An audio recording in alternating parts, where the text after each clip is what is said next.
Well, good morning, everybody. Let's go ahead and call this meeting to order. Clerk, would you please call the roll? Members, please make your selections on the tablet.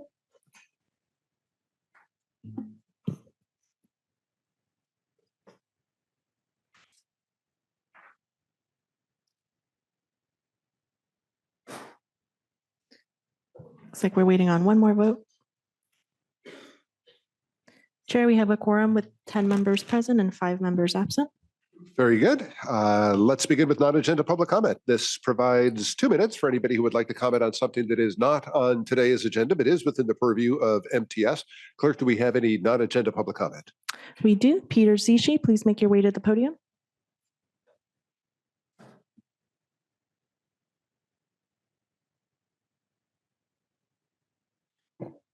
Good morning, board. My name is Peter Zishi. I'm on the board of directors for the United Taxi Workers of San Diego.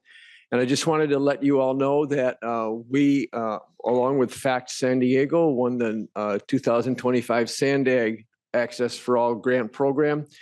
And our particular role in this grant program is to implement the MTS WAV policy that you approved in late 2023. That's the Wheelchair Accessible Vehicle Program. And what we're trying to do, along with Mr. Fuel, is to see how taxis in San Diego can be part of this program to give on-demand transportation for people who are bound by wheelchairs and need wheelchair accessible vehicles for transport. You adopted a policy in late 2023 that has a lot of suggestions. We have the availability in the taxi industry for a few WAV vehicles to operate, but they currently don't because of a lot of structural issues that are historical that we're going to try and see to work with you and with the airport and with other public agencies to see if we can make wheelchair accessible vehicle transport in San Diego really 21st century. So that people who are bound to wheelchairs can live like the rest of us do and enjoy the ability to take advantage of public transport, airplanes, trains, buses, whatever. So we look forward to working with you. We commend Mr. Fuel and we thank Ms. Cooney for being so gracious and accepting our work here in the past. And we look forward to a successful year and we'll be back to report to you later on. Thank you very much. Next is McKinnor Hussein. Please make your way to the podium.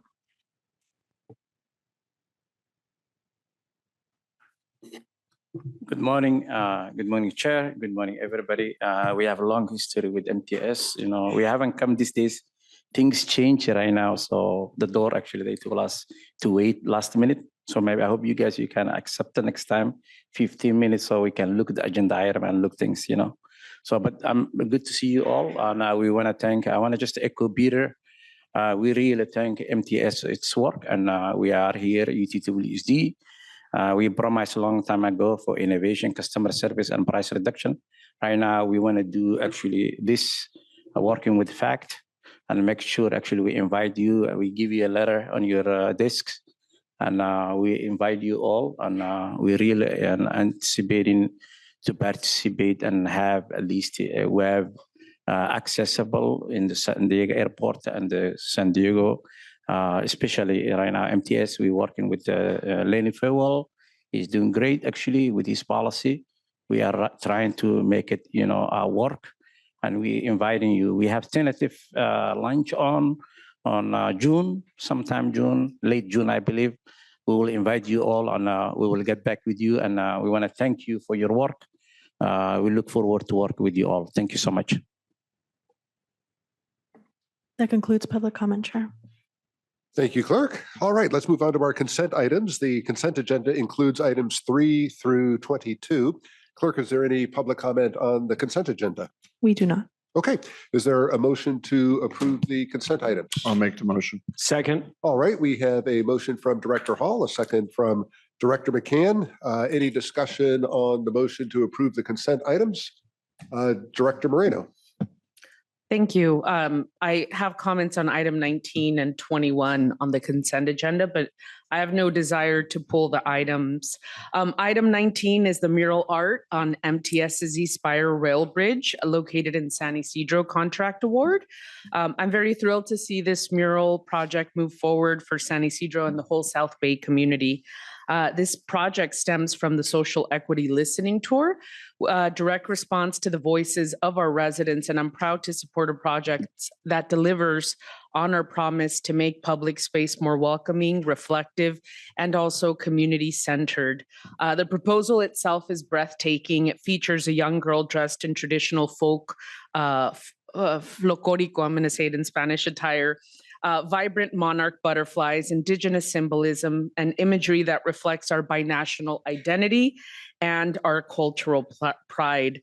It's bold, it's beautiful, and it tells a story of belonging and resilience. These kinds of artistic investments help transform our infrastructure here at MTS, something that it makes it a little bit more meaningful, spaces that feel safe, that are inspiring, and represent the communities that we serve. I also want to celebrate the selection of Michelle Guerrero, also known as Mr. Baby B, Chula Vista artist whose fusion of Mexican folk art and playful storytelling is a perfect fit for this project. With a 5-year maintenance plan built into this contract, we are also ensuring that this public art will continue to shine for years to come. So thank you to MTS staff for advancing this vision and also for honoring the input of San Ysidro residents through this work. I proudly support this item and I can't wait for its groundbreaking. Additionally, I'm very happy to speak in strong support of item number 21, the Bayer Boulevard Pathway Beautification Project, which directly benefits the residents of San Ysidro. The rendering we see today brings to life what this community has long envisioned: a safer, more beautiful, and culturally reflective pathway for families, transit riders, and pedestrians who use this corridor every single day. This area, which is adjacent to the Bayer Boulevard trolley station and also the Paseo de la Plaza affordable housing complex, is not just a transportation corridor, it's a neighborhood space that deserves care and investment. So through the Clean California Grant and MTS's local match, we're transforming this stretch with wide pedestrian walkways, energy efficient lighting, drought tolerant landscaping, and culturally meaningful public art. These elements are not just aesthetic, but they're about dignity, they're about safety, and also community pride. And what I especially appreciate is how this project has been developed with meaningful community input. Casa Familiar played a central role in ensuring that the voice of San Ysidro residents are reflective in the design. The concept design that we see today with shaded areas, public art, greenery, and clean pedestrian access shows that this isn't just about infrastructure, but about placemaking. It's about building a community corridor that's functional, welcoming, and reflective of the culture and identity of San Ysidro. So today's action is about moving this vision forward from concept to 100% design. And I want to thank MTS staff, PSOMAS, and Casa Familiar for the collaboration and continued focus on community-centered development. So I strongly support this item as well, and I look forward to the celebration of the groundbreaking and the completion of this project with the residents. So I am happy to support the consent agenda, and thank you for the time.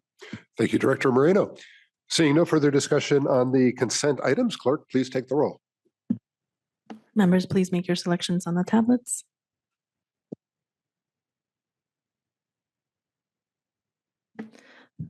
The motion passes unanimously with 12 members voting yes and 3 members absent. Thank you, clerk. That brings us to item 23. That is Assembly Bill 1070 regarding transit district governing boards. And our CEO, Sharon Cooney, is going to provide our report this morning. Good morning. Assembly Bill 1070 is going to have an impact on transit operations if it does pass through the legislature. It was introduced by Assembly Member Chris Ward on February 20th. And the bill proposes to change how board members on transit agencies throughout the state are compensated, as well as adding non-voting members to all of the transit agency boards. You know, the intent of this was really good intentions, enhancing transparency, accountability, and representation on transit agency boards. It would add new voices to policymaking decisions, It's meant to ensure that transit employee and union perspectives are considered whenever transit agency boards make decisions. And then there's to be accountability to board members to remain engaged with transit. So that having been said, this does have an impact on our boards, and I wanted to bring that up to you. There is nothing in our current legislation that allows staff to take a position on this legislation. And so we brought it to the executive committee last week and felt we should come to the board and seek a position.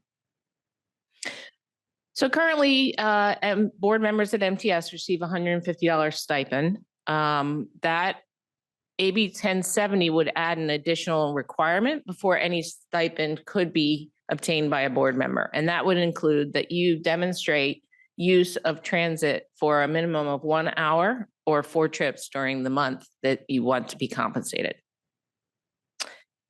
The challenges and considerations for this are numerous. We have a large rural and very suburban sections of our transit area, as do many of the other boards within the state of California.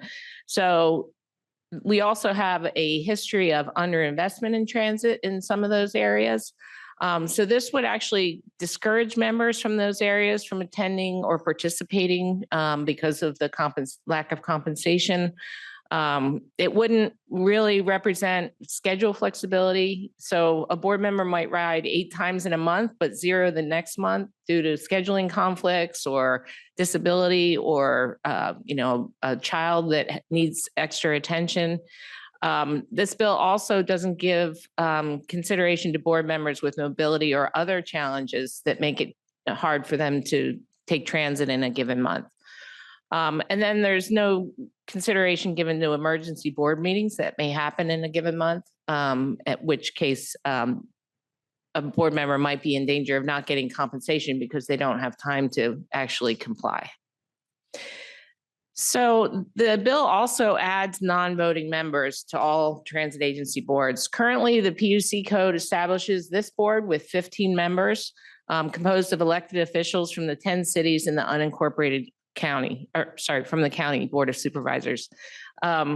This would require that the governing board add 2 additional non-voting members with by right participation. In other words, that a user of the transit district service would be chosen to sit on the board with full deliberative rights that all the other board members have, and an individual representing a local transit union as well. So the appointment process for this, the chair will appoint the non-voting members. First, it would be from a newly created Transit Advisory Council. And then there are other alternates that would be created in order to pick the transit user. So the other alternates, one would be picked by a commuter council. And then the third, I believe, was by a state council. So it creates kind of an administrative infrastructure to actually appoint these transit user representatives on transit agency boards. The labor organization that represents a plurality of represented employees within the transit district would get to appoint the primary member that would represent the unions, and then the other 2 alternate members. So in our service area, that would be the Teamsters Union, because that is the union within our transit district that actually has the most represented members. That is through our contractor, TransDev. It would not be our internal unions. So it's unclear within the legislation how long non-voting appointments would last. As it stands now, they would be in perpetuity. It also requires a transit advisory council be created, as well as these other commuter council, and we'd have to find a state council in order to do the alternates for creating the transit user member of our board. It appears that non-voting members could be by right participate on every committee as well. So it wouldn't just be the board of directors, it would be the committees for executive committee, public safety, et cetera. This does create an uneven balance among board member voices since not all of you serve on these various committees. And then there's no accountability built into this for disorderly, harassing behavior or actions. What it says is that by right, those two representatives have the right to say whatever they want without repercussions. In fact, there's prohibitions about retaliation, et cetera. Voices for transit unions and transit users are already taken into account through other channels. Advisory committees, for instance, public outreach surveys, collective bargaining. Elected officials on this board all do represent both transit users and unions and employees. And then this bill does presume that one transit rider can represent the interests of all, or that one union representative would represent the interests of all. And I'm certain that you would, if you know one transit user, you probably only know one transit user. Everybody uses transit for different purposes. And so it would be challenging to think that that one individual would be able to really represent everybody who uses transit. It also, one other thing is that, you know, one of the big things that we want to focus on is the non-users of transit, that we want to represent their interests as much as the users of transit, because what we as an agency want to do is expand transit use. We want to get more people to use transit. We want to see where we've underinvested in transit. So by putting a transit user on the boards, that actually says, well, that's more important to us than a non-transit user. This is a one-size-fits-all approach. It really ignores how all transit agencies have different constituencies, different communities they serve. You know, a rural transit board up in the Bay Area might not have the same interests or the same needs as we do here in a very urbanized area. And everybody's transit agency board was created differently because it brought into play a lot of the local input. For instance, in the Bay Area, there's a board that is actually elected to that board. In some of the other agencies, they're municipal carriers, and so they have kind of a different board than what we have here. And so this bill does ignore the various changes and differences that have occurred over time with the boards in these various agencies. The status is that it was introduced, Chair Whitburn and myself met with the author in March. We had a very good conversation with them. We talked about these considerations. They did amend the bill to what it is, what I presented to you today on April 3rd. And then April 23rd, it's to be heard in the Assembly Local Government Committee, which Assemblymember Ward is a member of. Ultimately, it will have a cost to us and all the other transit agencies, so it will likely be referred to appropriations. And then there might be more hearings after that, as well as ultimately having to go to the Senate. California Transit Association has taken a position in opposition. As I mentioned, we abstained because we didn't have a position from this board. The support is from the Amalgamated Transit Union. So after consideration by the executive committee last week, I kind of distilled out some ideas for how we could support this if amended. And I wanted to bring those forward to you as a recommendation from staff and then gain your input. And ultimately, if you want to take that position, we would then relay that to the member's office. First of all, encourage rather than require transit agencies to include transit use as a condition for receipt of board member stipends. That would allow this board to make that decision if they wanted to, but it wouldn't require that every transit agency do that. We also are recommending an amendment that would permit transit agencies to add additional non-voting members to their boards rather than requiring it. And that would allow for every transit agency to determine, is this something that we would want to do? And it would allow you as well to determine what stakeholders you would want to have as non-voting members of the board. But if the requirement to add 2 specific non-voting members remains, I would suggest that we remove the references to rights of non-voting members and replace it with language indicating that these members would be governed by the same rules of conduct and deliberation as voting members. And this was very much discussed at the executive committee, but it really speaks to that issue of you don't want to have a situation where somebody can, without any repercussions, have harassing language, et cetera, that perhaps is not something that the board would want to continue to allow. Clarify that non-voting members would not be included in any closed session deliberations. While it's kind of spelled out what things they wouldn't be included in deliberations for, I think for conflict of interest and for confidentiality reasons, we would feel more comfortable if we excluded them specifically from all closed session discussions. And then remove the language dictating how non-voting members would be nominated and appointed. Leave it to the actual agencies themselves to determine that. That would perhaps allow us not to have to create these added bureaucracy in order to appoint. And then we would like to see something in there that would specify terms of office and procedures from removal from membership. So those perhaps should be left to the transit agencies to determine that as well. And then we would have that ability. So with that, I'm going to leave the recommendations up there for discussion purposes. All right, thank you very much. Clerk, do we have any public comment on this item? We do. Park Truman, please make your way to the podium.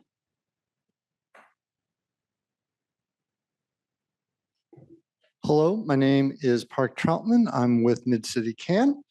We are happy to see the board entertain the prospect of supporting Assemblymember Ward's AB 1070.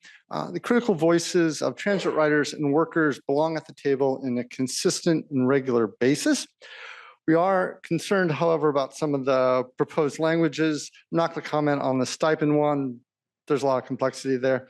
The remainder of the conditions for support that have been suggested, especially number 2, have this vibe of we can support this bill if we can ignore it. It's the transit agencies most likely to decline adding community voices that are most likely to need them. About the particulars, obviously that can be worked out, but this is important. Hesitancy on this is not a good look. So I would strongly encourage you to take the high road. MTS is only as strong as its riders and its workers and its relationships with them, doubly so if there's consideration of a ballot measure next year. Transit agencies can only have the backs of the riders insofar as they are collaborating with them. Thank you for your time and consideration. That concludes public comment, Chair. Thank you, Clerk. We will now open board discussion on this item, and we'll begin with Vice Chair Goebel. Thank you, Chair. Good presentation, thorough. Thank you for the options on the, if amended. There's some questions.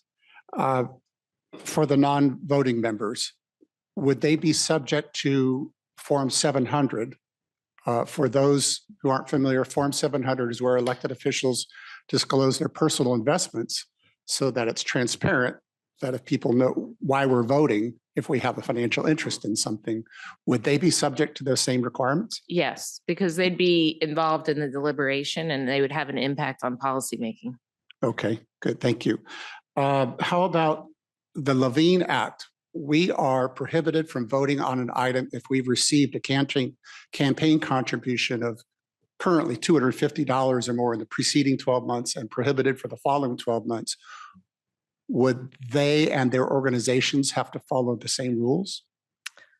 I would have to look at that further, but I don't think so because they wouldn't be elected officials. So they would be appointed. So there wouldn't be campaign contributions for them to have received.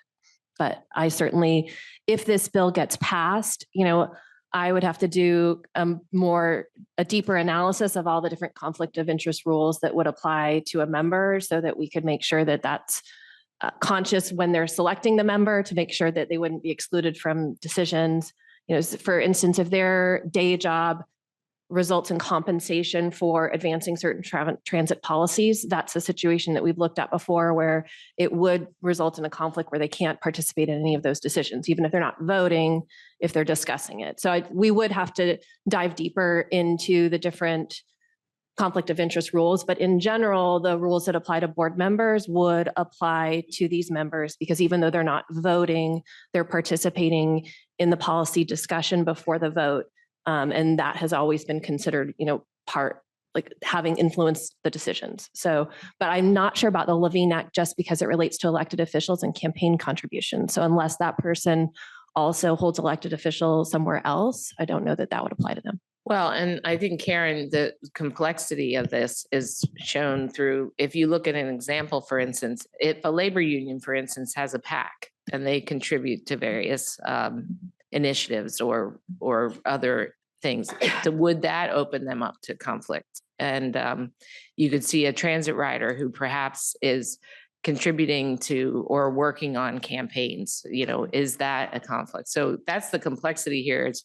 It's a very well-meaning intention to add these members, but we would need to know more before we could really know what impacts would be to the operations of the board. And this falls to me under the we would need to know more because you've brought up great examples. My third question is, you brought up a point about speaking without consequences or I forget the phrasing, but we can be removed by our cities if for any reason. But these members, because we are accountable to the public from our own cities or staffs, but who can remove one of these people for misconduct or things like that? You're saying there's no mechanism currently? No, in fact, the legislation as written today actually says that you cannot penalize somebody for something they say. So if one of these users is on the board and says something, Adolf Hitler is the greatest man on planet or something that is offensive to the whole board, you would not be allowed to stop them. Now, again, that's First Amendment rights. And so that clearly is a wild assumption, but you would not, based on what's in the legislation today, there would be no mechanism for removal from the board. My concern would be we're accountable to the public as elected leaders. We there's that whole process, but these non-voting members are not elected. And so I don't see the same kind of accountability to the public.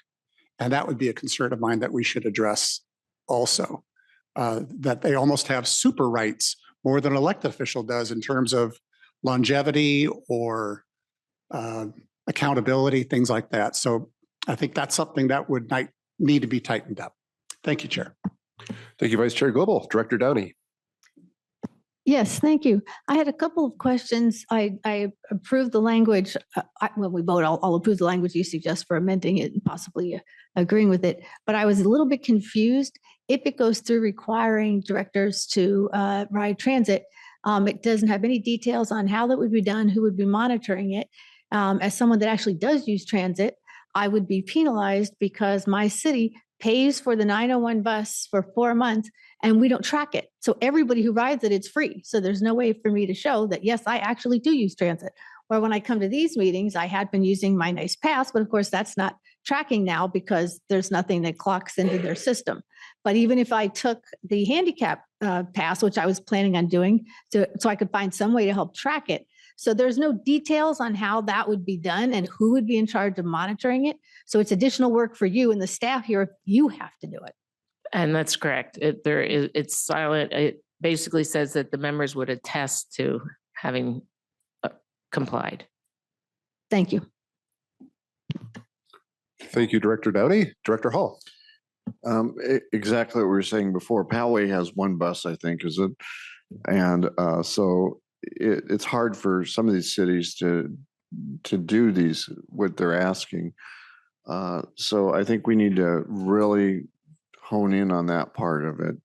And then is the considered if I'm driving to the trolley station, is that time on the bus or, I mean, is that time transit? They just really need to narrow down on what they're talking about. And the reality is, we don't have there's no tracking. And I brought this up last week too. So we just need to really work on that for them too. So thank you. Thank you, Director Hall. This is an action item. It would take a motion to approve the staff recommendation.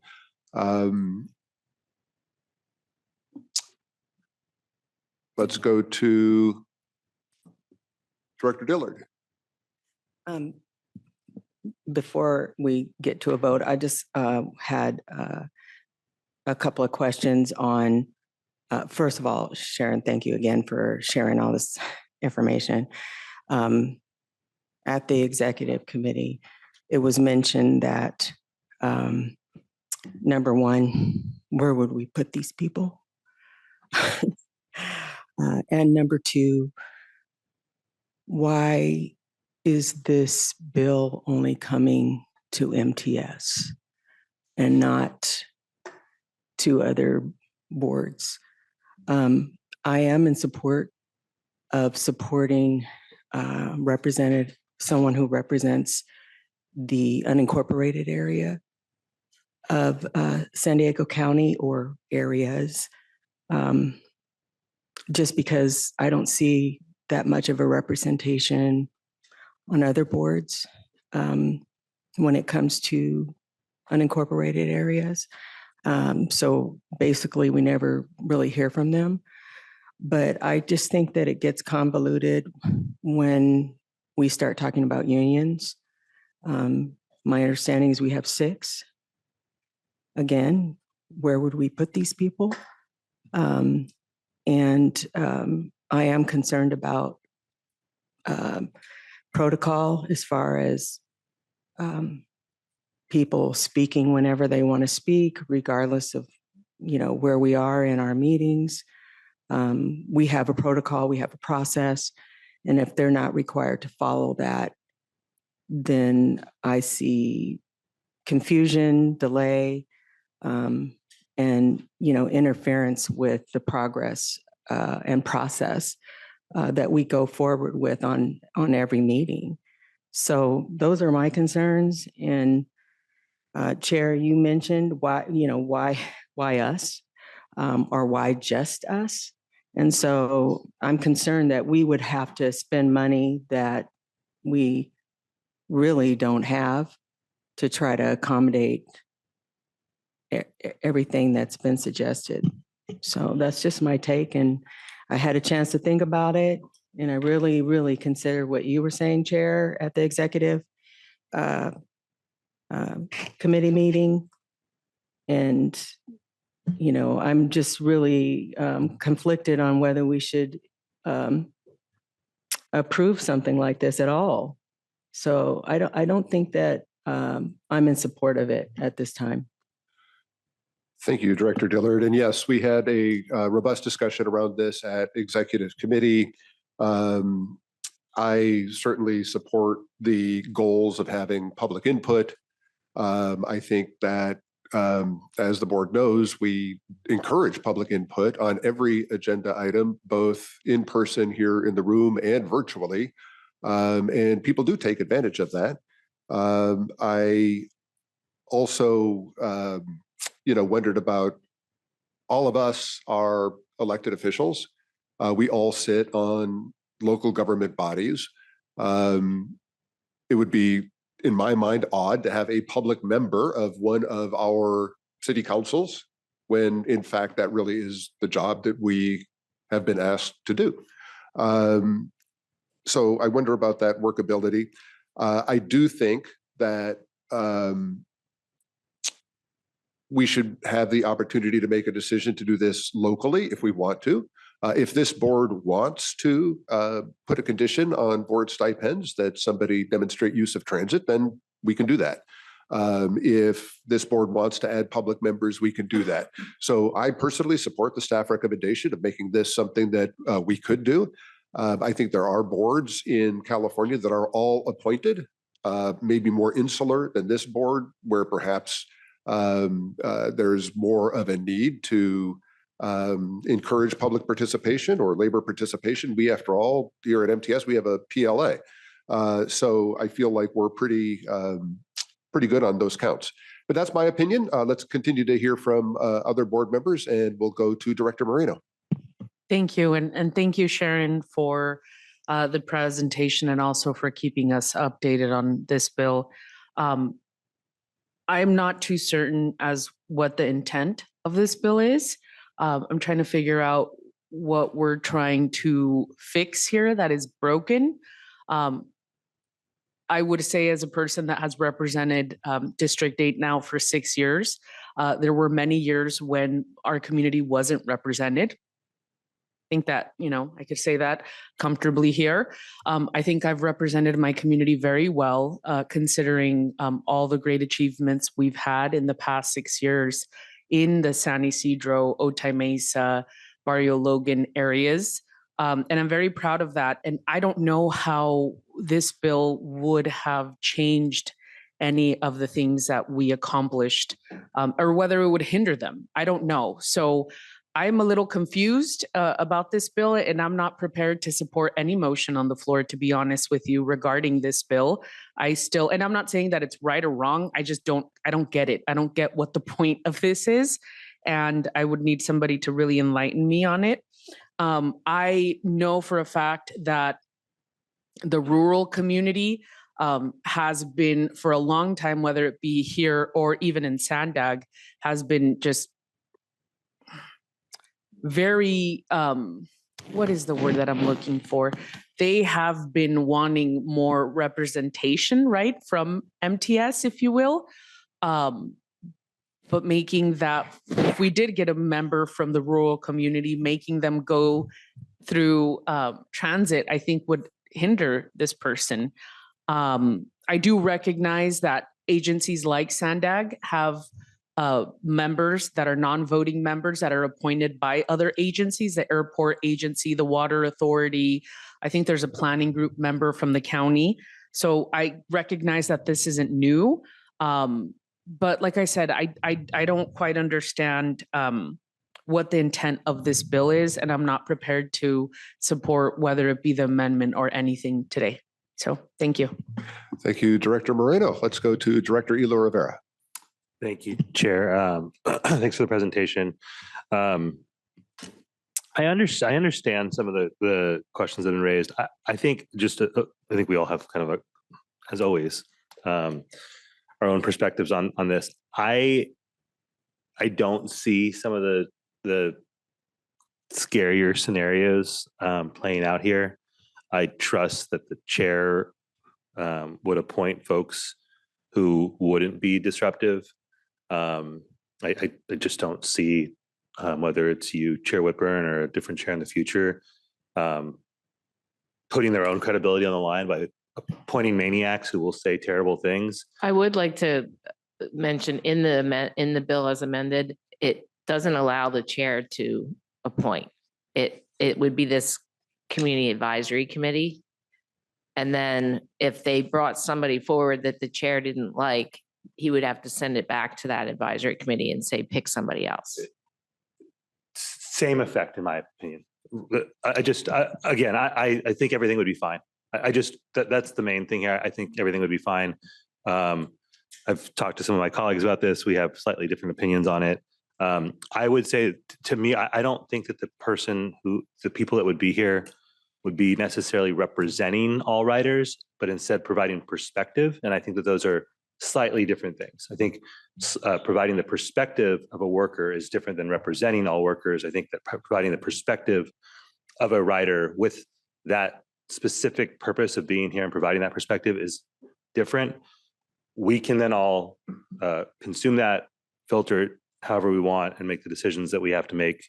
This person doesn't dilute our voting power. These people would not dilute our voting power in any way.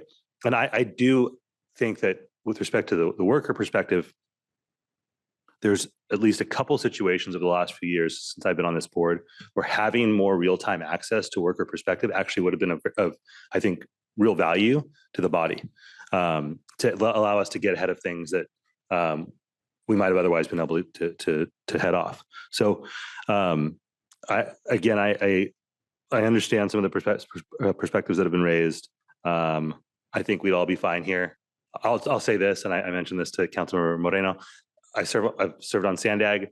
I promise you, it's not the non-voting members that are the problem there.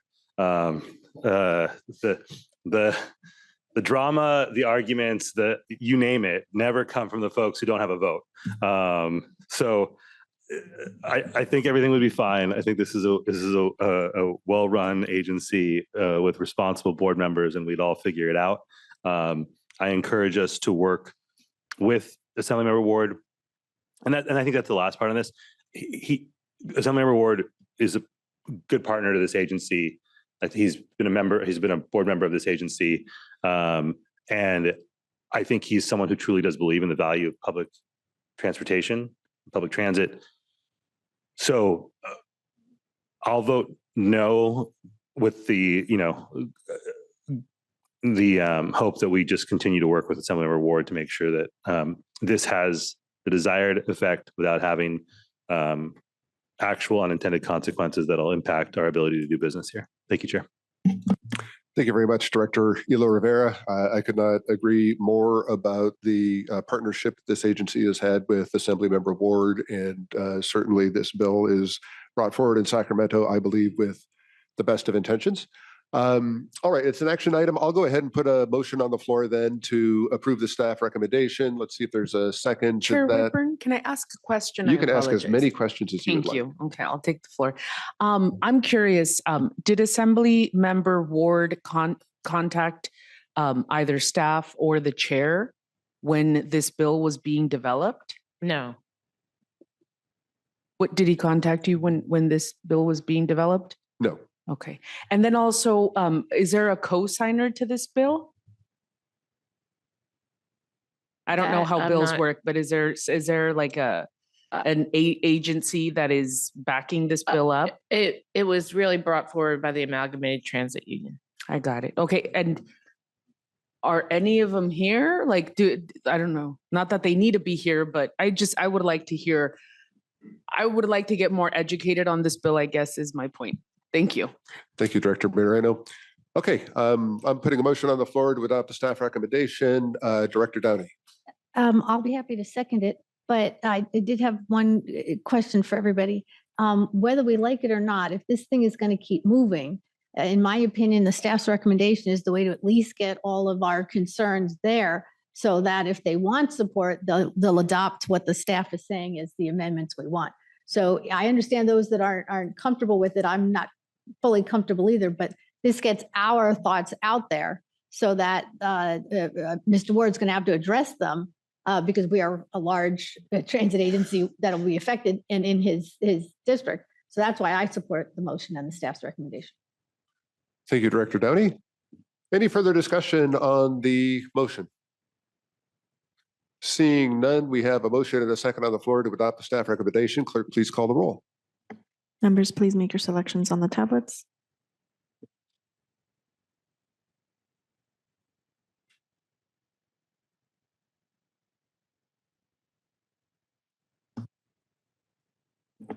The motion does not pass with 5 members voting yes, 8 members voting no, and 2 members absent. Thank you very much, Clerk. Is there an alternative motion that anybody would like to offer, or shall we leave this item unacted upon? Director Moreno. I'm going to ask another question. When do bills, do we still have time maybe to bring this back? Yeah, so it'll go next week to the local government committee. It's likely to get passed out since Assemblymember Ward is on the committee. So then I believe that it will be assigned to appropriations at that point. And then we would be able to then take some other actions at that point. Okay, thank you. Okay, Director Hall. I assume we're making contact with him or trying to make contact with him? Somebody can pick up the phone and call them if nothing more. Chair Whitburn and I That's what did I meet thought. with him Okay. and actually raised some of these perspective ideas about what if you amended it this way, or could you clarify that, and so on. So And his opinion was, or did we go? he then put forward the amendments as I presented today. Thank you, Director Hall. Director Goebel. Thank you, Chair. I think the risk is if we don't see the amendments, the agency possibly could take a position to oppose the bill. So I wouldn't. At this point, I, as staff, could not oppose the bill. But if the board wanted to give me that direction, I could. Yes, that's what I'm saying. The As of body now, here. I abstain. I think if we don't, what I'm sensing by the vote here is if the body doesn't see the amended changes, plus perhaps a couple more that have been brought up, this body, it could be communicated to Assembly Member Ward. It's possible this body could take a position to oppose the bill unless we see the amendments as part of the ongoing legislative process. So more dialogue with the Assembly member is what I'm saying. If that's the direction the board takes, then yes, we would do that. But right now, I would remain silent. Okay. Because there is no direction. I guess I'll make a motion that the board direct the CEO to continue communications with the Assembly member, expressing the concerns that we've heard today, and leave it at that. I'll second that. All right, we have a motion and a second on Vice Chair Goebel's motion. Let's go to Director Dillard.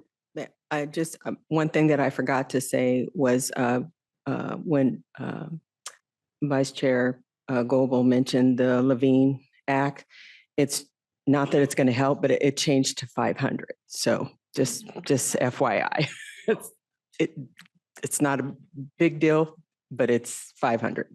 So that was all I was going to say. Thank you, Chair. Thank you, Director Dillard. All right, any further discussion on the motion that's on the floor? We have a motion from Director Foster. I just want to make sure I understand what we're directing the CEO to convey when we talk about concerns. Is it simply the concern of monitoring how we document that members are riding transit to meet the requirement? Is it what I'm trying to understand what that looks like and what that is. I'm not understanding Thank you, Director Foster. Vice Chair Goebel, would you I care to? wanted to leave it broad enough for the CEO to have flexibility. But I think what the staff has put forward here are concerns that the word encourage rather than require. I think that would be an important part of an amended version. Otherwise, we're all going to be required to do this. So I would ask her to communicate the word encourage rather than require. That we would be permitted to add non-additional voting members rather than require.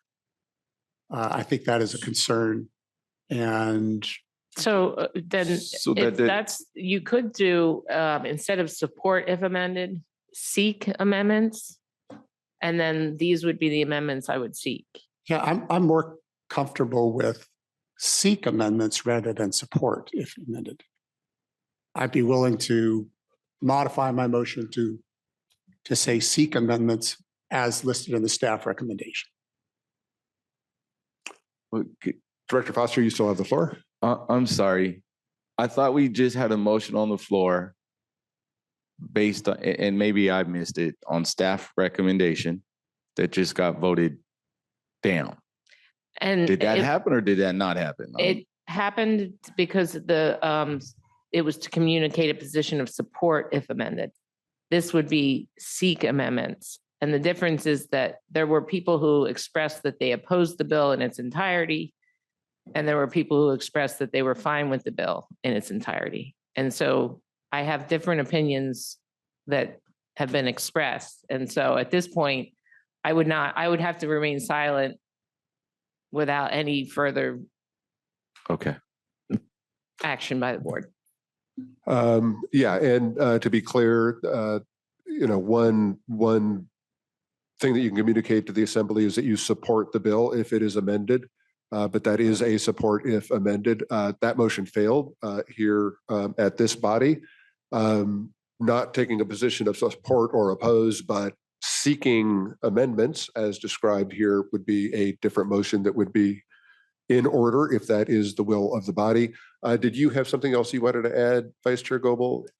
Not on the bullet points there, and not clear was the conflict of interest applicability to a non-voting member. Would they have to follow that as well?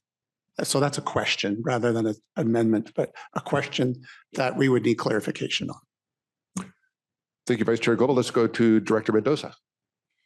So I just want to clarify that then if we're as a body voting to seek these amendments, that we're all in agreement with staff's recommendation, but we're just not in agreement with writing a formal letter of support.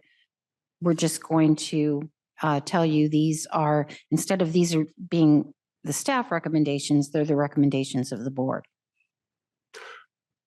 What would be communicated would be essentially that the MTS board or MTS as an agency neither supports nor opposes the bill that is being considered in the assembly, but we would encourage them to make the bullet points optional for transit agencies rather than required. That's essentially what would be the effect. If this were to pass, that is what we would be communicating. And my motion still allows this board at a future date to support or oppose, depending on where amendments go or not.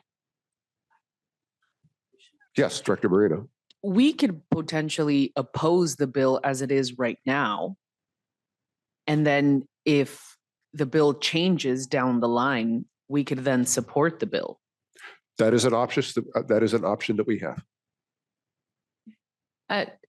Assemblymember Ward has been very helpful with us on our legislative requests and has always been open to discussions, dialogue around various bills. We, as a courtesy to the author's office, that was our intent to say support if amended, rather than to be coming out in opposition. I would also have appreciated a courtesy of if someone's going to be writing a bill that's going to impact this board, that they would have contacted us and seeked our recommendations, our thoughts, our input, even the chair. So I'm not inclined to make a motion, but that is an option that we have. Thank you, Director Moreno. All right, we have a motion and a second, a motion by Vice Chair Goebel, a second by Director Hall, to take a position neither of support nor of opposition, but essentially to encourage the amendments to the bill that are described here that essentially would make the recommendations optional rather than mandatory. All right, seeing no further discussion, clerk, please call the roll. Members, please make your selections on the tablets.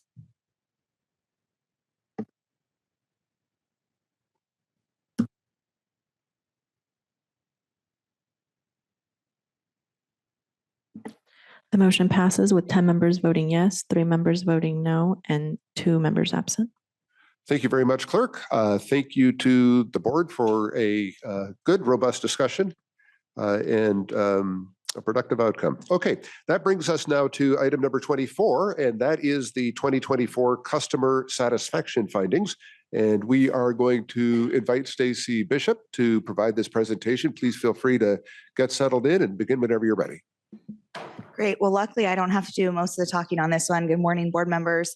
I'm Stacy Bishop, Manager of Marketing and Communications, joined by Mark Olson, our Director, and remotely by Chris Tatham, the CEO of ETC Institute, who was our consultant for this customer satisfaction survey.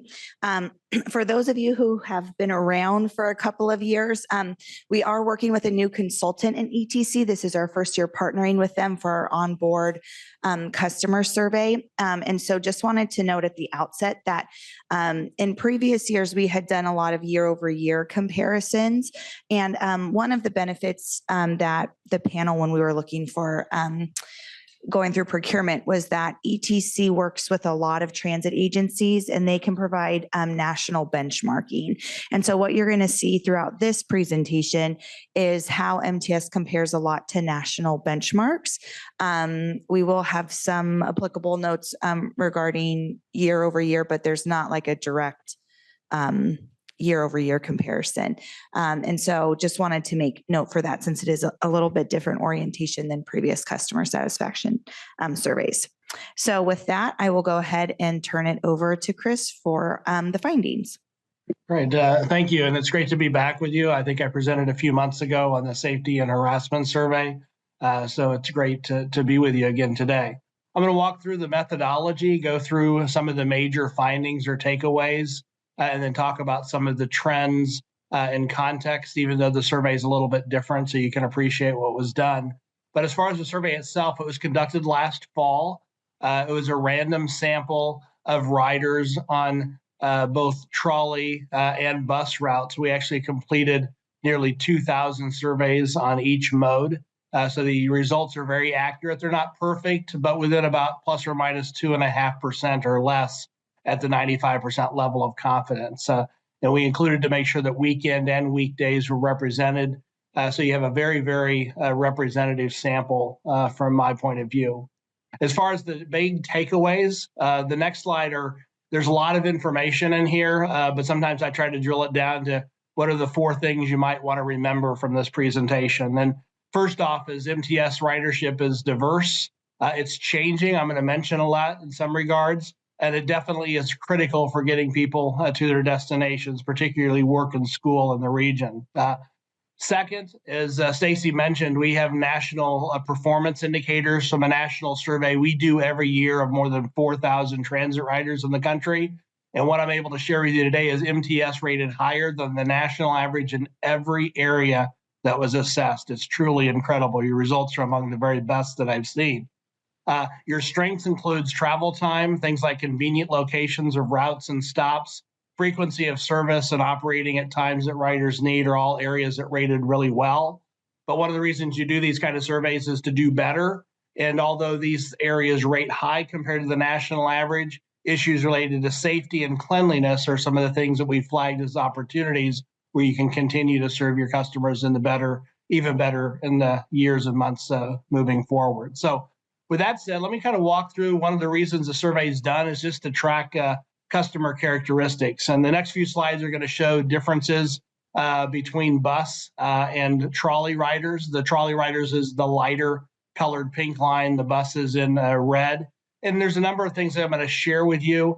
These first are age, and you can see race and ethnicity as well. And you can see we have good representation from all categories, but you'll notice that when it comes to age, 18 to 29, your young adults make up a very high percentage of your ridership.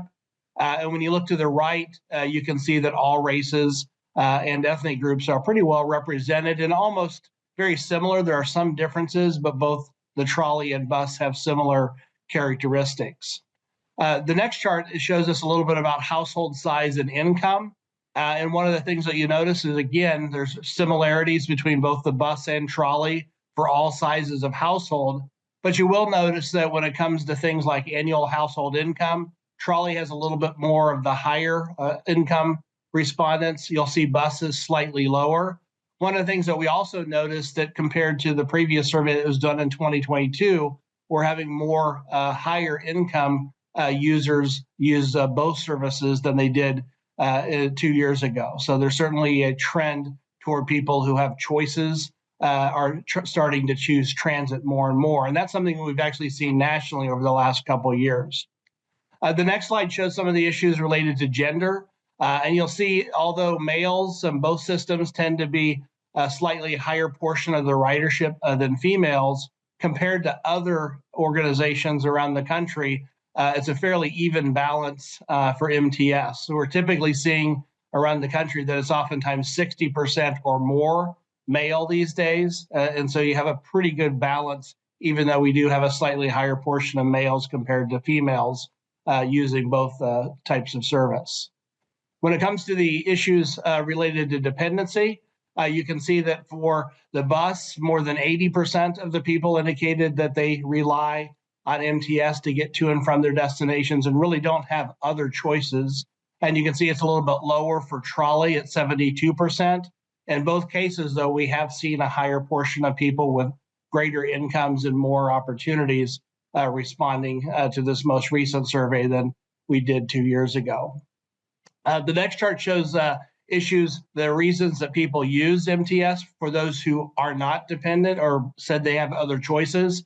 And what really impressed me is for your bus riders, people said it was just as convenient as walking or driving. It's not unusual to see save money as being the top choice, but the convenience was one of the things I found very encouraging for your system. And you can see the same thing for trolley. You see the number one choice was to save money, but you can see the convenience of its use compared to other modes was a close second.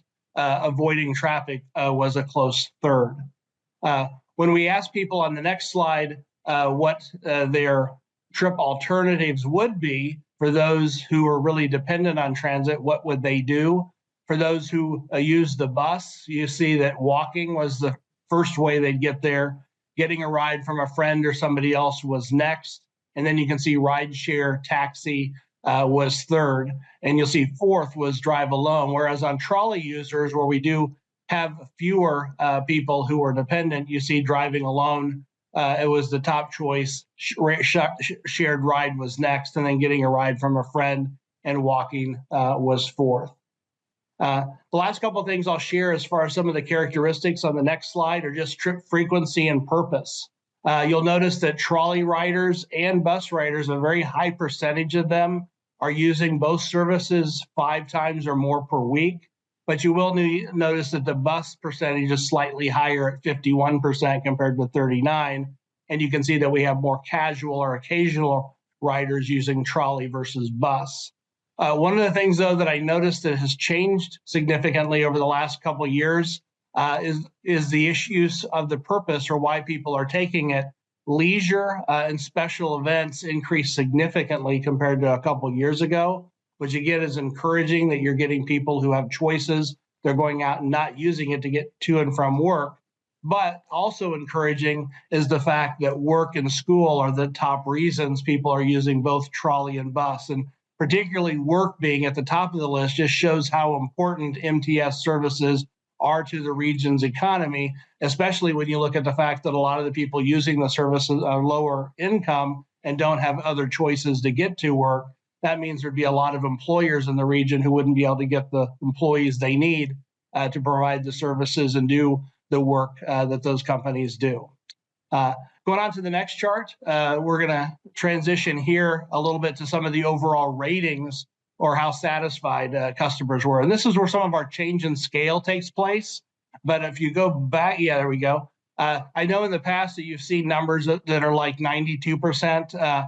Your previous surveys used a 4-point scale. Our survey actually uses a 5-point scale, but we do have a method of converting the 4 to a 5-point scale. What we're showing here are just the percentages of people who gave a rating of 4 or 5, which are the 2 highest categories. And one of the reasons we do that is our survey tends to be used by a lot of high-performing agencies. And so we're trying to provide a standard that's more difficult to achieve. And you'll see that on the left chart shows overall satisfaction with MTS services. And you can see nationally, only a little over half of the riders give positive ratings, those 4s and 5s. It's 83% for bus service, 82% for trolley for MTS. So you're effectively 25 points above the national average, which is tremendous. Had we converted these numbers to a 4-point scale, your average would have been about 96%. And I think 2 years ago, it was 92%. And when we designed the survey, we included a couple questions just to check that, and I'm going to share them with you shortly. In addition, when we ask your writers whether or not they think MTS provides value to the community, almost 9 out of 10 said yes. You can see nationally it's at 7 out of 10. So again, the high macro strategic level questions that we really use to assess overall health and success for an organization both rate much better than our national average. Next chart is one of the questions that we use, or one of the tools that we use to really assess overall performance, called a Net Promoter Score. Some of you may be familiar with this. That's used by a number of Fortune 500 companies. The idea is if people or your customers, will they recommend you more enthusiastically to others? And so what we look at are what are called promoters. These are people who give ratings of a 9 or 10 on this 10-point scale.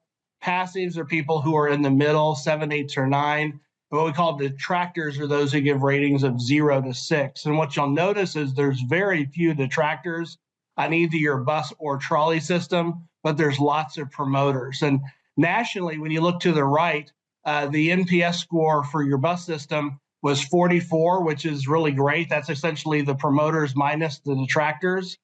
For the trolley, it was 50, but perhaps more importantly, nationally, it's negative 21. So putting this in perspective, your NPS score for the trolley compared to the nation is 71 points above the nation. And when you do the same thing for your NPS score for your bus, you can see it's 65% above the national average. So tremendous performance for MTS based on our assessment. Some of the other things that we included in the survey are this next question. Because we changed the scales, we wanted to give you an objective basis for assessing whether or not you did get better or did go down. So one of the questions we included is, how did people rate how their satisfaction has changed over the past year? And what we're looking for is the ratio of increased to decreased. And you'll see for the bus, it's over 6 to 1.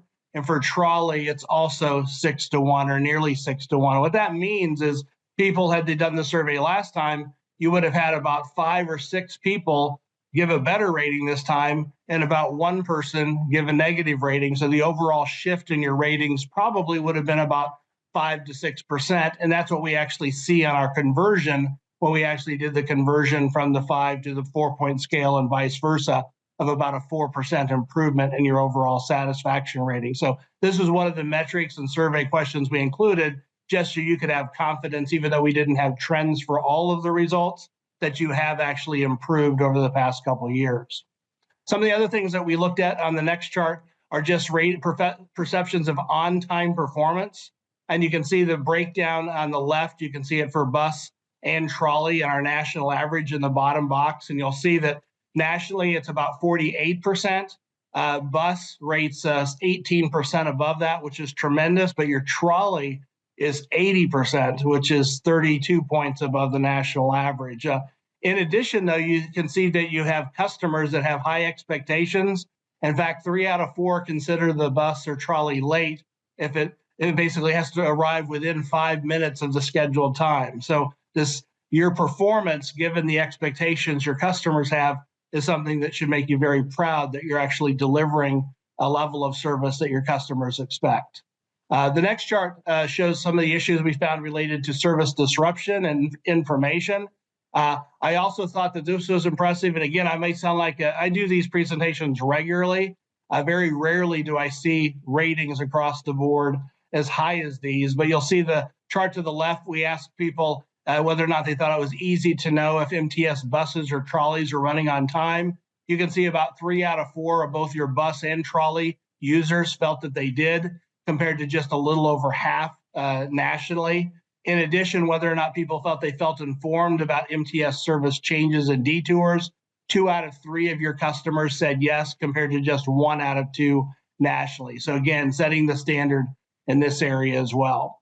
When we looked at the next set of things about just communication, about what their sources are for obtaining information, you'll see that your Pronto app is definitely the #1 source of information. Both 45% and then 44% of your trolley and 45% of your bus folks are using it. Your website is next, and then you can see after that the sources tend to drop down. But the Pronto app is definitely impacting your customers and being used by your customers. And when we asked on the following chart, some of the questions about overall perceptions of cleanliness of transit stops, you might notice up front, I identified this as an opportunity. And it's not that you're necessarily doing poorly in this area. It's just this is one of the things that's very important to your customers, and you may be able to do better. You see, compared to the national average, your trolley rating and bus ratings are significantly above the national average when it comes to the cleanliness of your vehicles. And when you see to the right, we don't have a benchmark for cleanliness of stations, but you can see they're both at 54%. So in context, with some of your ratings being even higher, I think that's one of the reasons that this has been flagged as an opportunity to do better, even though you're not necessarily doing poorly. It's just something your riders care a lot about. When we go to the next chart, shows a little bit about perceptions of safety of transit and transit stops. And you can see as you look at this, perceptions of safety while waiting for vehicles, significantly better than the national average at 61% and 60% respectively for bus and trolley, compared to just 33% nationally. And put that in perspective, only 1 in 3 riders on our most recent national survey indicated they felt safe waiting, whereas it's almost 2 out of 3. And again, these are people giving the most intense positive ratings, the 4s and 5s. A lot of this doesn't mean that the rest are not safe. It just means many people gave more of a neutral response, and there are very few people giving negative ratings. And again, when it comes to safety while riding, we had 71 and 63% for bus and trolley respectively, compared to 42% nationally. We don't have a benchmark on lighting, but you can see we had 64 and 72% give positive ratings there as well. Next chart shows some of the things related to perceptions of security levels and even awareness of MTS's hotline. You'll notice that when it comes to people's perception of the levels of security, the majority, or nearly 2 out of 3, think it's the right level of security, 65% on trolleys and 61% on buses.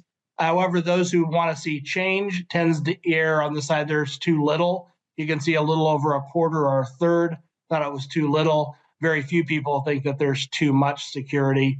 And when it comes to awareness of MTS hotline, you can see that about half of the people reported that they were aware of the MTS hotline, at 43 and 50% respectively on bus and trolley. We go to the next slide, is just the contacting for MTS security. We'd asked people whether or not they contacted MTS security for help with a safety or security matter. Most had not. You can see 84% indicated they had not done that. 16 and 17% for the trolley and bus respectively had. When we asked them how they contacted MTS, you can see calling was the number 1, in person was second, followed by text, and then ultimately social media. And we go to the next slide. This is the perceptions of operators and your security personnel. And I think this is one of the things you should be really proud of, because your people are often the first line of contact with folks. And this is an area that rates pretty well for most transit agencies. I mean, typically bus and trolley get pretty good ratings, but you'll see that even at 73% nationally with ratings for bus and trolley drivers operating vehicles safely, yours is still substantially higher at 85 and 87%. And just the overall perceptions of courtesy is just 62% nationally. It's 79% and 82% for your bus and trolley systems, which is just great. And even high perceptions of your security personnel being courteous, 8 out of 10 gave positive ratings there. We don't necessarily have a benchmark for that, but across the board, it looks like your people who are in the field are having a positive impact on your customers, which I think is very encouraging. If you go to the next slide, we talk about transportation convenience, and we ask people a few questions about that. And again, you'll see that for all 3 of these, MTS rates significantly better than the national average.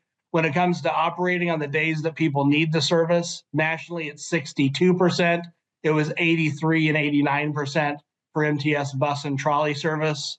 When it comes to seeing whether or not those stops are conveniently located for your riders, only half of people nationally typically give positive ratings for that. It's 80 and 83% for MTS. And then you'll see the last one that they bus and trolley, or the trolley and buses operate the times that they're needed. it's 62% nationally and 81% for bus and trolley with MTS. So again, much better ratings for convenience than we typically see across the country. And if you go to the next slide, is this perceptions of efficiency? When we ask them whether or not their trolley or bus gets them to the destination in a reasonable amount of time, this is one of the most important factors we find in people's decisions, especially those who have choices to use transit. And I think one of the reasons that you're perhaps attracting more choice riders is because the answer to this is very positive. Nationally, it's just 59%, but for your bus service, it's 81%. Think that the bus gets them to their destination in a reasonable amount of time, and 84% of your trolley riders feel that way. And we ask people whether or not the frequency of service, how often the vehicles come, is satisfactory. It's just 57% nationally. And again, it was 74% for your bus service and 82% for your trolley system. And if you go to the next slide, is fare price. This is one of the last things that we look at. And you can see with all of the great performance, you're still outperforming when it comes to regard to value. Nearly 3 out of 4 of your trolley users and 3 out of 4 of bus users think that the price is fair. Nationally, it's less than 2 out of 3. So a lot of really encouraging data, particularly when we stack up the results for MTS against our national averages. But one of the other things that we want to do is not just give you satisfaction reports or performance reports. We also want to find out what's really important to your customers, because frankly, that makes an impact into what you should perhaps do to improve services. So one of the things that we did, in addition to asking the riders to rate everything, we asked them what the most important things they thought were to emphasis. So we gave them a long list of items, and you'll see the areas that were most important to your riders related to safety, cleanliness, and then you'll see things like getting people to their destinations in a reasonable amount of time and the frequency of service. But we see safety and cleanliness for bus were at the top of the list. And when we do some analysis on the next chart, one of the things that we do is we plot all of the items that were assessed on a grid, where from left to right is the relative importance of the item, and from the bottom to top is the overall satisfaction rating. And what we're looking for is things that might be in the bottom right. These are things that are more important on average, but get lower ratings. And that's why you see that safety and the cleanliness are the areas that we flagged as opportunities for improvement. Doesn't mean that you're not keeping people safe, because most people feel safe on the buses and trolleys. It also doesn't mean that the vehicles are necessarily dirty. These are things that people care a lot about, and continuing emphasizing safety and cleanliness, I think, would be things when it comes to improving the service you provide to your bus customers, would be something I'd recommend moving forward with over the next year or so. And if you go to the next chart, it's a similar assessment for the trolley.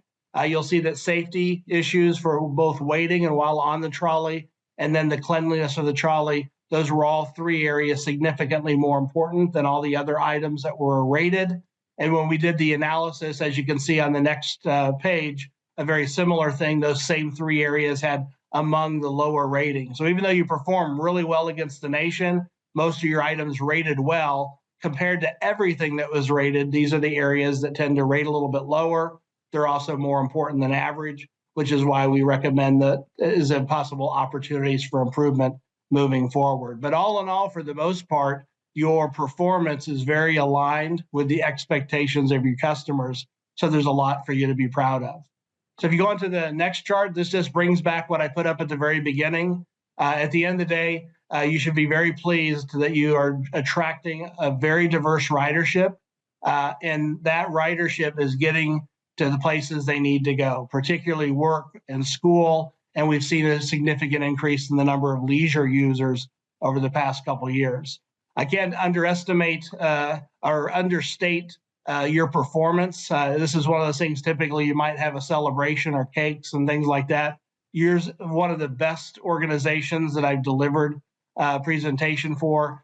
Your service is rated higher in every single category we assessed. That's something that hasn't happened by accident. It means that you truly do have your resources aligned with your riders' needs, and you've been doing that very, very well, even better compared to the last survey as far as the trends indicate.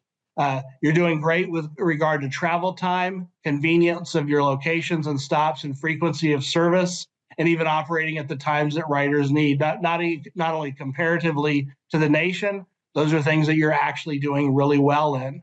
But to continue meeting your customer needs, I recommend you continue emphasizing safety. I know you've been doing that, and cleanliness for both your buses and trolleys moving forward. I think that will help you earn even higher ratings in the months and years ahead. So with that, I'll pause. I think there's going to be next slide that's going to maybe talk about some of the next steps. So I'll turn it back over to Stacy. Great. Thank you so much, Chris. So these are just some initial immediate opportunities and next steps that are underway as from the staff perspective. So one of the interesting data points that we saw was that almost half of our riders are using the Pronto app as their main source of information. And so our fare admin team is actually in the procurement or about to go into start the procurement process for an updated app expansion to expand the scope and capabilities of our app. In addition to that, we are also underway with expansion of digital communications. If you haven't seen, we have all new variable message signs along the orange line. We are going to have onboard digital monitors, a pilot program on 10 trolley vehicles in June, and then we're expanding the VMS program. And so really that digital communications to the area where, one of the lower areas was people not being aware of when, things change on the fly, when there's detours or delays or service emergencies. So that digital communication opportunities will allow us to better inform passengers of real-time service alerts. We're going to continue to assess additional security hotline awareness opportunities. Really, if you recall from some of the two safety focused focus groups we've done, awareness of that hotline and how to contact security was very low. So this provides us a good baseline that about 50% of customers are aware of how to contact security, but we'll continue to look at more opportunities for expanding that awareness. We have begun, but we'll continue to present these results specific to leadership and departments within MTS, kind of relevant to their area of responsibilities. And then we will, following board member comment and questions today, post the final report on the website for the public to access. So with that, we're happy to take any comments and questions. Very good. Thank you, Ms. Bishop. Clerk, do we have any public comment on this item? We do.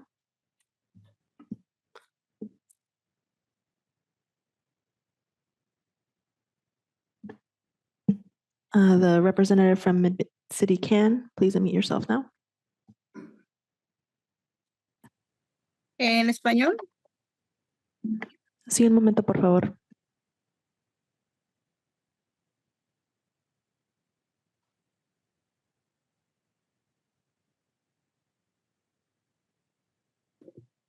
Good morning, board. I'll be translating for the speaker that's on the phone. Para la que está comentando, yo le voy a estar traduciendo. Nada más hable despacio y unos enunciados a la vez para yo poder dar la explicación en inglés aquí a nuestros miembros de la Junta Directiva. Ok. Hola, miembros de la Junta Directiva. Mi nombre es Janet Sánchez. Hi, members of the board. My name is Jared Sánchez. Y he sido residente de City Heights por 17 años. Tengo 5 hijos que usan el transporte público. She's been a resident of City Heights for 17 years and she has 5 children who use public transportation. Desde el 2022 con el programa para los jóvenes. They've been taking advantage of the YOP program. El año pasado vine a la oficina de MTS para verificar las cuentas de mis hijos. Last year, she came to the MTS Transit Store to verify the eligibility for her children for the YOP program. Para que siguieran usando el programa. So that they may still continue to use the program. Hasta el 2026. Until it expires in 2026. Hace 2 semanas, mi hija de 12 años notó que su cuenta ya no era de joven, sino de adulto.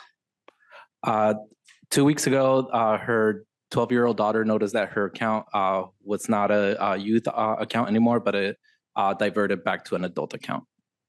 Cuando llamé al NTS me dijeron que la cuenta no estaba verificada When she called MTS, they told her that the account was not verified. y que debido al alto número de llamadas no me podían ayudar a verificar, solo me dieron una extensión de un mes. And then due to the volume of calls, they were not able to verify on the spot, but instead they gave her an extension until Monday. Lo que está sucediendo no es justo, ya que nosotros los usuarios cumplimos con nuestra obligación de verificar las cuentas. What's happening is not just because the users are meeting the requirements to verify the accounts de nuestros hijos. of their children. Pero la agencia no está cumpliendo con el protocolo de informar, no enforzar. But the agency is not meeting its requirements to follow the protocols, to inform instead of enforce. Mis hijos toman la ruta 13 y no han recibido la tarjeta que según el personal de MTS iban a dar. And my children take Route 13 and they have not received the pronto card that the MTS personnel said that they were going to receive. Y no es justo que los conductores se enojen cuando los jóvenes no tienen una tarjeta válida. And it's not just that for bus drivers or drivers to be mad at the students or the youth for not having the valid card. Ya que no es la culpa de los jóvenes, sino del sistema que está fallando y no están haciendo lo que ellos dijeron. Since it's not the fault of the youth, but it's fault of the system that's failing them. Y por esa razón le pido a la junta directiva que nos escuchen y solucione este problema. And that's why she's asking for the board to listen and to help resolve this issue. Y que pidan que el proceso sea más fácil y que los conductores no sean tan groseros con los jóvenes. And she's asking for the process to be easier to verify and for the bus drivers and drivers in general to be more courteous to youth. Y los dejen seguir usando el autobús. And for them to still allow the youth to continue to use the bus. Y muchas gracias por su tiempo. Thanks for your time. That concludes public comment, Chair. Thank you, Clerk. We will now open board discussion on this item. This is an informational item, so no motion is necessary. We'll begin our conversation with Director Downey. Yes, could you put up the slide that had the customers that said they felt unsafe when they were waiting to get on the trolley or a bus line? Security. Yeah, okay, wait a second. Let's see. Yeah, there we go. Safety of transit stops. I'm trying to figure out if there's any way we can capture from this. Specifically, is there certain stops or certain stations that are more of a concern so that as the board and the staff are looking at possible security improvements, we can harness this data to know where we should be focusing? I don't know if we can do that, but is it possible? Yes, we have all the data so we can run cross tabs. Thank you very much. That was my question. Thank you, Director Downey. Any further discussion on this item? Director Mendoza. I just wanted to say I really appreciate receiving the weekly safety and security reports. I find them really helpful. Of course, I look at my own stations in my town and see how we're doing. And for a long time, I had the perception that as a older woman alone, that I could not take the trolley at night. I was worried about doing it, but I have to say that I'm a opera and symphony season ticket holder, and I have been taking it at night. And going there, of course, is no problem. It's coming home because sometimes it's 10, 11 o'clock at night. And I have more of a concern about, when you get off at the station, like on the trolley, this safety is fine, but I just want to make sure that we keep an eye on that time in the evening and making sure that our stations are well lit. The Massachusetts station is pretty well lit, and it's on a busy street with a lot of traffic. So I really don't feel too unsafe, but sometimes I'm the only car that's there late at night. So just in general, making sure that our stations are well lit, I think is important, and would encourage more people like myself to take the trolley to special events. So, and thank you very much for this presentation. Thank you, Director Mendoza. Director Moreno. Just congratulations to staff and thank you for your hard work. Hearing the presenter say that he does this on a weekly basis and that our numbers are just off the charts, as we could see when you compare us to other agencies, is awesome. And I commend you guys. Obviously, we had a few items in the consent agenda today that helped with a lot of the signage, and so it's the board as well, right? But mainly thank you guys for doing all the hard work behind the scenes. This is the proof. Thank you. Yeah, if I could just mention, it's a huge effort for us right now to light better. So our stations are one of the ones we're retrofitting the lighting at a lot of these stations. Brian Riley and his team meet weekly, I think, to talk through lighting and making sure that we're keeping up with, replacements as well as anything that's broken, et cetera. It was even our own staff who identified several years ago that it was lighting that was the big challenge in some of these stations, especially on the Orange Line. And so that's why you see that we've invested quite a bit in trying to improve the lighting. So more to come, but we're glad to see our numbers are showing that the effort is not wasted. Very good. Anyone else? I will thank you for the presentation. And echo the congratulations on the good marks. Thank you to all of the MTS staff who are out there every day working to provide good service for our riders. Thank you to the MTS staff leadership and also to my colleagues on this board who have been working very hard over the years to try to make the MTS system one that people choose to ride. And I think, as was mentioned earlier in the presentation, we are working hard to ensure that we've got good service for those who depend upon MTS. But it's also encouraging to see that more and more people are choosing to ride the bus and the trolley to get to where they're going. And we will continue to work to provide and further improve that service, and continue to work on areas of opportunity like ensuring that people feel safe when they're using the service and when they get off the trolley or out of the bus. All right, that concludes that item. Before we move on to the next item, I just want to correct the record on a question that Director Moreno asked me related to the previous item. You asked me if Assemblymember Ward had contacted me in regard to the Assembly bill. I said no. The correct answer is yes. It turns out his staff did contact my staff to let us know about the bill. I got plugged in once the meeting was arranged with his team and Sharon Cooney and myself.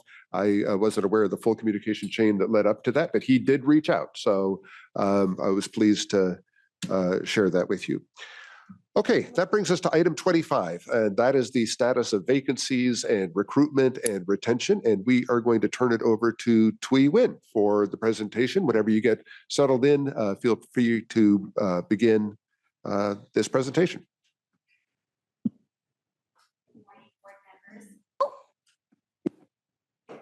Members, my name is Thuy Nguyen. I'm sitting alongside Jeff Stembo here, Chief Human Resources Officer. I should know my boss's name. My position is the Manager of Talent Acquisition. I've been with MTS for a little bit over 7 years. And in my role, I'm responsible for overseeing the recruitment efforts here at the agency. Today, I'm here to discuss Assembly Bill 2561, Status of Vacancies, Recruitment, and Retention. This bill was enacted September 2024 and put into effect earlier this year, January 2025. Ooh. Okay, so you're wondering, what is AB 2561? This bill was enacted to hold public agencies accountable, increasing transparency and allowing opportunities for employers and its employees to collaborate to address high vacancy rates, all in effort to maintain the quality of public services. This law requires public agencies to report on an annual basis at a public hearing on any bargaining units that reach 20%.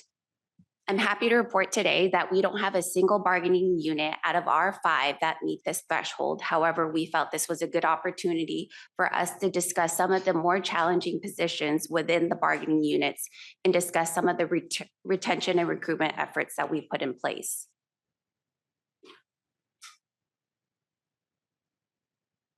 I don't think this remote likes me. Okay, here we are. As you can see here, these are our 5 bargaining units. Amalgamated Transit Union, more commonly referred to as ATU, represents our bus operators, dispatchers, and telephone information trip planning clerks.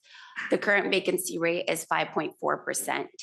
International Association of Sheet Metal, Air, Rail, and Transportation Workers, SMART, represent majority of our trolley operations, including train operators, our light rail vehicle maintenance of way mechanics, and our revenue personnel. And they currently have a vacancy rate of 4.1%. International Brotherhood of Electrical Workers, IBEW, represents our bus mechanics and currently have a vacancy rate of 4.9%.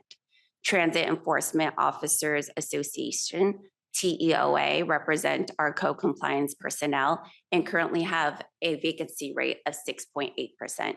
And lastly, IBEW also represents our construction safety flag persons. They have a separate bargaining agreement and their current vacancy rate is 12.9%.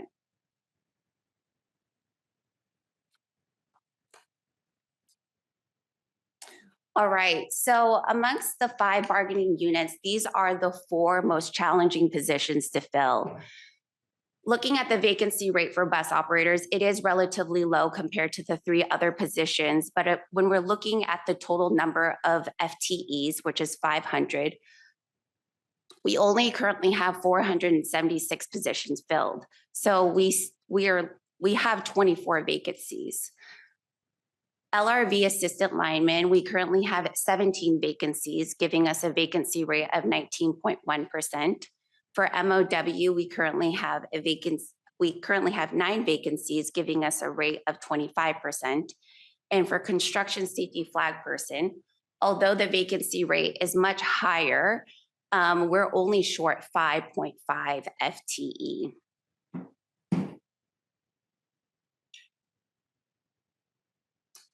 All right, so let's discuss each position and the challenges we're facing and what we're doing to address these issues. It's no secret that bus operators have been a very challenging position to fill over the years. Since 2021, it has become increasingly more challenging for a number of reasons, including demographic shifts, job market competition, working conditions, and challenges associated with the position. It's an aging workforce, and there is less interest from younger individuals. Nearly all transit agencies throughout the United States are experiencing the same issues and have been for several years. There is increasing job market competition. We're competing with a number of sectors throughout our area, most including the service industry area. As a result, the service industry area is increasing wages and we're having to compete with them. We have so much respect for our bus operators. It's not an easy job. The working conditions are very challenging. They're required to complete a 9-week training program. And once they graduate, they're having to give up their weekends, their nights, working holidays, working split shifts. They're also having to deal with very rude and aggressive passengers. And majority of our bus operators that are leaving have expressed that they're leaving for less difficult driving positions, delivering packages for Amazon or collecting trash from Republic Services. Lastly, our shortage is due to our ability to train quick enough. We don't want to have an impact on our ability to train individuals and the optimal ratio of behind the wheel trainer is 1 trainer for every 3 students. And then in classroom, 1 trainer for every 10. Also, we want to balance our service and not take buses from services. So we're limited on the number of buses for training. Next slide. So what are we doing to address these issues? We've done quite a bit. Since 2021, we've increased the starting pay by 42%, the top pay by 22%. We've hired our employer contributions from 5% to 6% to defined contribution plan. We reduced the time it takes to reach the top step by 2 years, from 7 years to 5 years.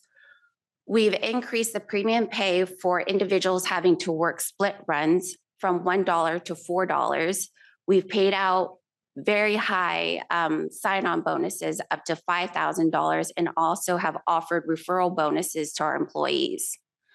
We've improved the work environment. We've created additional quiet areas for our bus operators to take breaks, take naps during their breaks. We're working on a fitness facility, and we've taken some safety measures. We've installed barriers to separate bus operators from passengers. And we've also had our transit enforcement patrol the bus routes. This, in addition to our aggressive recruitment efforts in the last few years, have paid off in dividends, I would say. We've partnered with our marketing department to advertise on a number of platforms, including our own bus benches, shelters, bus wraps, social media, digital ads, billboards, radio advertisements. We've conducted off-site hiring events at our transit centers to reach a wider group of individuals. And we've also taken a look at our application and ensured that we've removed any barriers. Next slide. Next to bus operators, LRV and MOW assistant linemen are 2 of our other challenging positions to fill. LRV and MOW assistant lineman is the entry-level position to our 4-year apprenticeship program, progressing into electromechanic. LRV assistant linemen repair our trolleys, and MOW work on the trolley tracks and work on the electrical components. These 2 positions share similar challenges to bus operators, but face their own unique challenges. Again, this is a 4-year apprenticeship program requiring individuals to work full-time. In addition to this, they're required to complete 7 classes throughout their 4-year program at our partnering community colleges. This is adding an additional 3 to 5.5 hours to their work week, sometimes even more for studying. We're also competing with other transit agencies throughout the United States. They're facing the same shortages as well, and they have the benefit of sometimes having a lower cost of living. In the last year, we've had 6 of our seasoned electromechanics leave for a lower cost of living transit agency. And then that's for LRV, and I think for MOW, we've lost 8 to another lower cost of living transit agency. Next slide. Okay, so what have we done in response to this? We've negotiated a 3-year CBA that creates a pathway to nearly $93,000 a year. And we've also partnered with various workforce developers throughout the county of San Diego. Last year, we hosted a tour for 30 educators throughout the county. We've invited them into our maintenance facility, and we talked about our apprenticeship programs. This is to help us build a talent pipeline down the road. In turn, they shared this information with their students. The initiative sparked so much interest that since then we've facilitated tours for students, and we've been requested and accepted to participate on advisory boards to help shape the curriculum to prepare these students for programs like ours. Next slide. And lastly, construction safety flag person is one of our most challenging positions to fill. Again, similar to bus operators, they face the same challenges. We're just about to enter negotiations and hope that we can increase the rate to better retain and attract candidates. Taking a step back, construction safety flag persons, some unique challenges in this position. It requires folks to work a 4 to 12-hour shift standing on or near the trolley tracks to ensure the safety of the construction workers and the trolleys. This position sometimes requires folks to not know their schedule until 3 days prior because we have a contract with the contractors that they only need to notify us 3 days before. So the schedule is very challenging and the working conditions are challenging. Since then, we've formed a few partnerships with workforce developers, including Vantage Inc., who work with individuals with disabilities, and Second Chance, who work with individuals who've been justice involved. They have work readiness programs that help us vet these individuals before they come to us. Overall, our recruitment strategy aims to enhance brand awareness and attract top candidates for positions throughout the agency. We participate in well over 50 job fairs annually, and we have a laundry list of 300 plus partner organizations.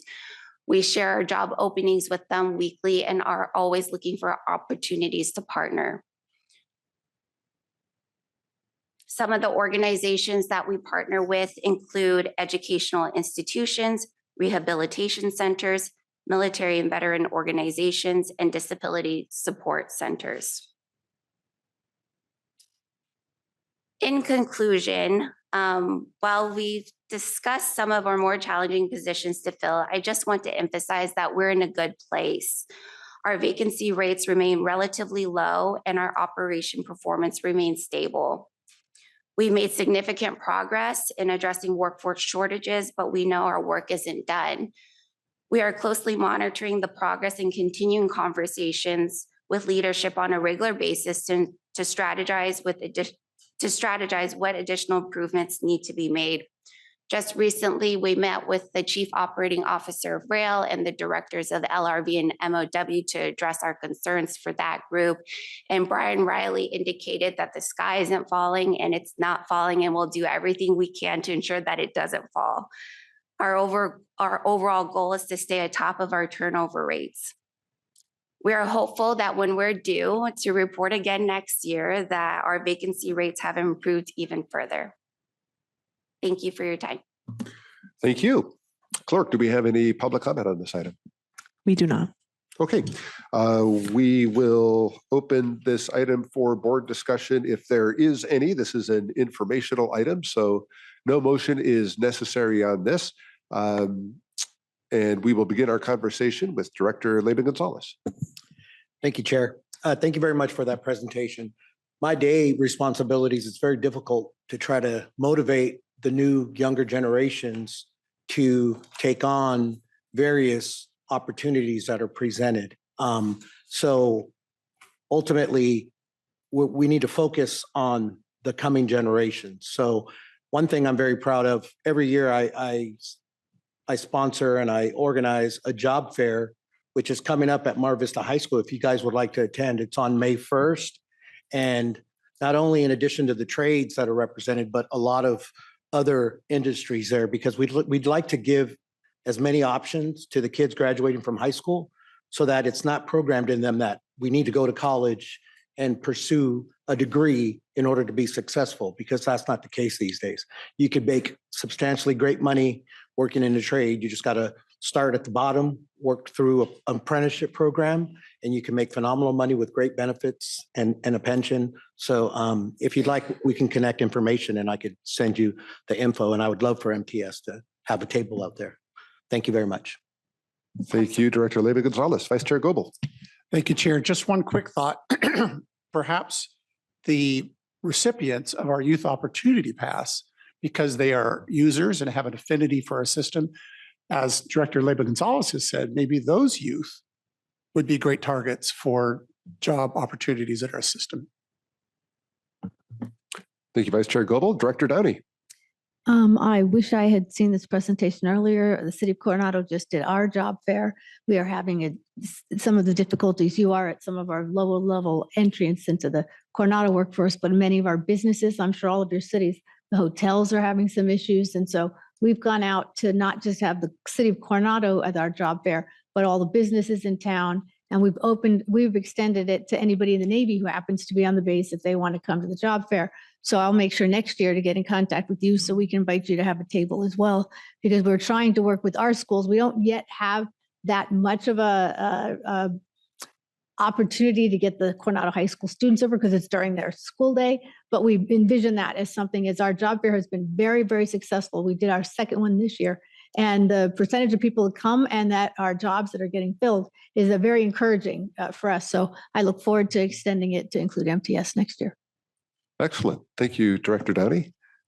Seeing no further discussion on this item, we'll move on to item 26, which is an opportunity for board member or CEO communications, if there are any. Seeing none, we have one closed session item this morning. It is a conference with legal counsel regarding anticipated litigation. So let's check and see if we have any public comment on the closed session agenda. We do not. Okay, before we move into closed session, we do have an adjournment in memory this morning as we remember Harry Mathis. His leadership was instrumental in the continued success of MTS and the agency's standing as one of the top public transit agencies in the nation. Harry became a lifelong civic leader after proudly serving in the U.S. Navy for nearly 3 decades. Harry was elected to the San Diego City Council and served for 8 years, starting in 1993. He served as deputy mayor in 2000 before leaving office. It was during his time on the city council that Harry began his 20-year leadership role with public transit in San Diego. He first served as board chair of the San Diego Trolley. Then he simultaneously served as the chair pro tem on the Metropolitan Transit Development Board. When those two agencies merged to form MTS, he became a board member. Harry was elected board chair in 2007, and he served as chair for 12 years. He was the MTS board chair when this agency was named the Outstanding Public Transit System of the Year by the American Public Transit Association in 2008. And he was at the helm of MTS when it had back-to-back years of record ridership in 2014 and 2015. Harry was instrumental in ensuring the completion of the Mid-Coast Trolley extension to UTC, and he was the driving force to bring vintage trolley service back to life in San Diego, an iconic World War II era streetcar that now operates along the downtown San Diego rail corridor. He would often say during speeches about transit that as a boy growing up in San Francisco, buses were the windows to his world. In the world of transit and MTS, he will be remembered by many as a passionate leader who always made others feel welcome and feel included. We thank him greatly for all those years of service that shaped San Diego's transit into a system that meets the demands of those who depend upon it to get to school, to jobs, to healthcare appointments, and to so much more. We honor Harry's memory today. The board's next meeting date is on May 15th at 9 o'clock in the morning, and we will now move into closed session. Thank you.